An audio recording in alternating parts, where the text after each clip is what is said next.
Sounds awesome. Speaking about gaming, I know Jett, you've been you've given Grounded a bit of a run through over the last week.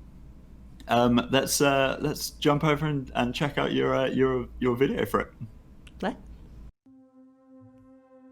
This is our first look at the new Game Pass title, Grounded.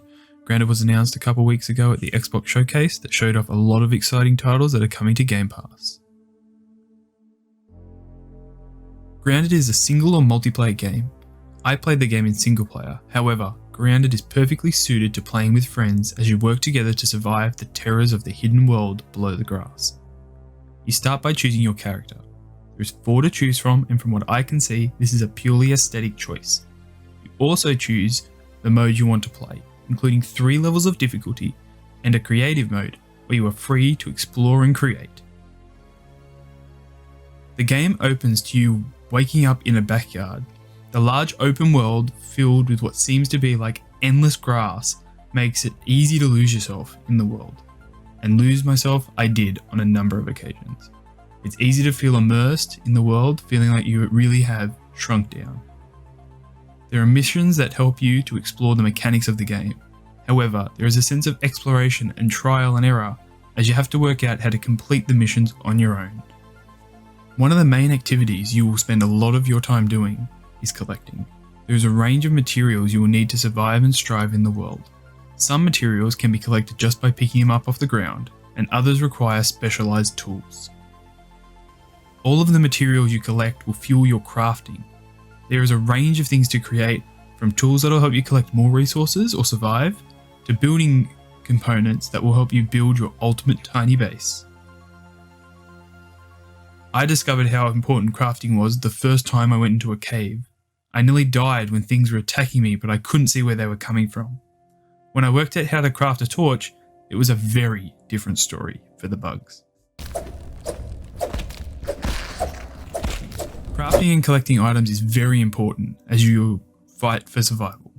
You have to find things to eat, such as bugs or mushrooms. Find things to drink, which I discovered is not in the big pools of water.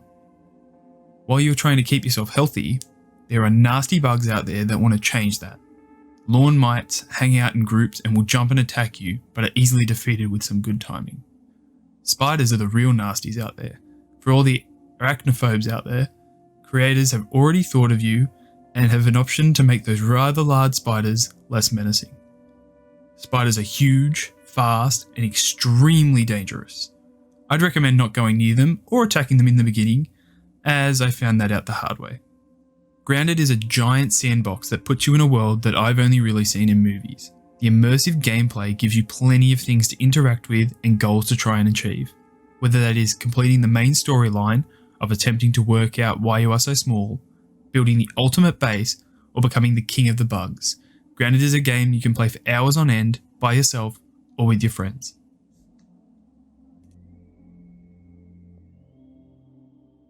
Nice. I liked it. Really liked it, Jett.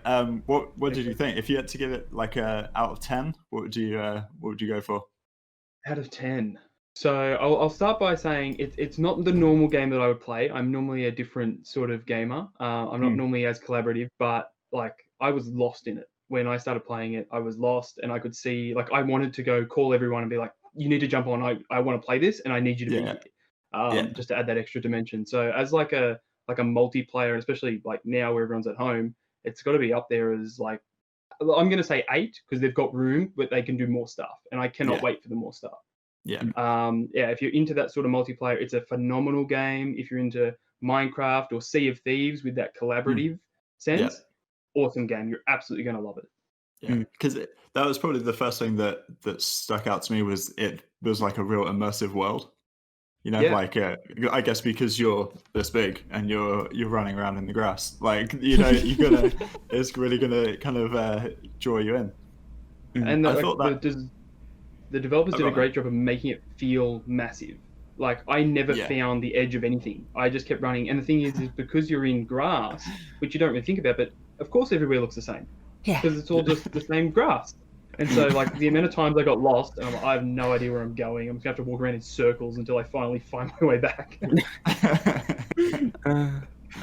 when I was I haven't played it myself, but I was watching your video, and then I also watched Steve, our other master trainer in WA, stream it a couple weeks ago, and the scale is actually quite big. That I didn't realize it was grass at first. I thought it was just wandering around in a little bit of a forest, and I was like, what are you doing? And then it's actually a really fun game to watch people play also. Like, if you're not too much of someone who likes playing but then loves watching people try and figure things out, it's a really good game because you can almost like put your own opinion in and you're not really playing, and it's kind of fun that way. But I'm excited to try it. It's also a game that everyone can get involved in, right? Low learning curve, whole family can play, multiplayer, all of that stuff. That's a huge thing right now when it comes to gaming community, and I'm keen. I really enjoyed watching you play it, but Steve is a massive Sea of Thieves fan as well, and he loves this. So if you do love Sea of Thieves, then give this one a try. And also on Game Pass, so awesome game to download. Yeah, definitely. Yeah, we should mention that it's only in preview as well. It's not even the full release. So like, who knows? They could clean things up. They can add new features. Like, there's a range of things that could happen between now and when it actually releases. So what you're saying is that 8 can turn into a 10? Yeah. Oh, 100%. That's why I want to give it room. If I give it 10 now, then where's it going to go? And one last question I got for you. Did you try it with the arachnophobia setting turned on? Or... Oh, yeah. Oh, it scared the hell out of me the first time I used it. I was like playing around, and it actually does a really good job of turning a spider into just like a blob, so that if you are a little bit scared of spiders, you're okay. Like, you can still play and still enjoy it. It's really cool, yeah. But I'm like, no, it'll be fine. Like, spiders, whatever. And I walk in there, and then they're like 10 times the size of you, and they're really quick. And it's like, so ridiculous. It's that huge spider from Harry Potter type. Yeah. Oh yeah, and like, I didn't realize that they're, of course they are, but they're really strong. And so if you encounter one, it's not like attack it like I did. It's run away and hide, and hopefully they don't track you down. Just another standard day in Australia. That's it, yeah. They really captured it in your backyard.